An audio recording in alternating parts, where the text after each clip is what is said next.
रक्षी जब मुनव्वर से शादी करने लगी थी तब उसने मुनव्वर को ये लालच दिया था कि मेरे मामू की जितनी भी जायदाद है उसमें से हमें हिस्सा काफ़ी ज़्यादा आ जाएगा और आगे जाकर हमारी ज़िंदगी अच्छी गुजर जाएगी। अब जो मुनव्वर है उसने भी रक्षी से शादी कर ली इसी लालच में आकर, और अब वो रक्षी को तंग कर रहा है कि जाओ और अपनी माँ से जायदाद का हिस्सा लेकर आओ, जितना भी तुम्हारे मामू मजर से जायदाद में से हिस्सा आता है वो लेकर आओ ताकि मैं बिजनेस कर लूँ। रक्षी अपनी माँ के पास आकर कह रही होती है कि जितनी जायदाद में से हिस्सा मेरा आता है मुझे दे दें। तो उसकी माँ हैरानगी के साथ फरहत देखती है कि क्यों, किस लिए।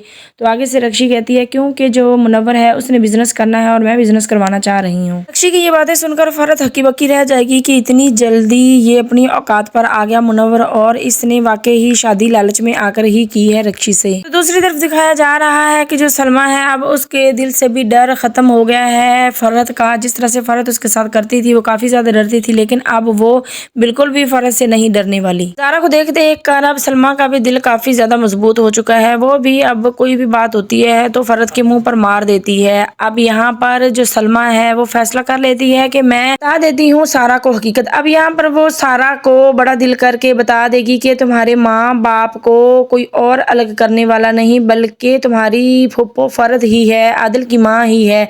अब सारा जैसे ही ये बात सुनेगी तो उसको बिल्कुल भी हैरानगी नहीं होगी, क्योंकि ज़रा जानती है कि मेरी फुप्पो ही है, उसका ही हाथ है हमारे घर उजाड़ने में, और वो पहले से ही जानती है कि सारा कुछ फुप्पो का ही किया धरा है, और इसी वजह से यहाँ पर ज़ारा बिल्कुल भी हैरान नहीं होती। सरमद भी कॉल करेगा ज़ारा को और ज़ारा से हाल अहवाल पूछेगा, और फिर ज़ारा को कहेगा कि मैं बिल्कुल भी सारा के साथ खुश नहीं, और मैं सारा के साथ नहीं बल्कि तुम्हारे साथ पूरी ज़िंदगी गुजारना चाहता हूँ, और मुझे तुमसे बहुत ज़्यादा मोहब्बत है, तुम ये बात जानती हो। जैसे ही ज़ारा सरमद की ये बात सुनती है तो उसको आदिल याद आ जाता है कि आदिल ने ये इकरार किया कि मैं तुमसे बहुत ज़्यादा मोहब्बत करता हूँ और शादी करना चाहता हूँ। तो जो ज़ारा है यहाँ पर वो आदिल के ख्यालों में होती है और वो सरमद को ये जवाब दे देती है कि मैं तुमसे शादी करना चाहती हूँ। सरमद जैसे ही ये ज़ारा की बात सुनता है वो हैरान हो जाता है और काफ़ी ज़्यादा खुश हो जाता है, और हैरान इस बात पर कि ज़ारा ने कभी पहले ऐसी बात नहीं की। और दूसरी तरफ दिखाया जा रहा है कि जो मज़र साहब है वो सलमा को बुलाकर ये भी पूछता है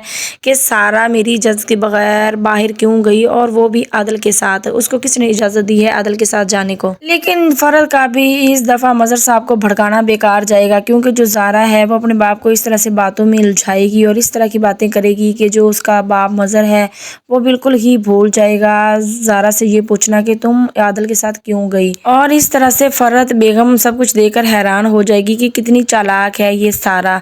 आने वाली नेक्स्ट एपिसोड काफ़ी ज़्यादा इंटरेस्टिंग होने वाली है। अगर मेरी वीडियो पसंद आई हो तो मेरे चैनल को सब्सक्राइब कर दें और मेरी वीडियो को लाइक भी कर दें।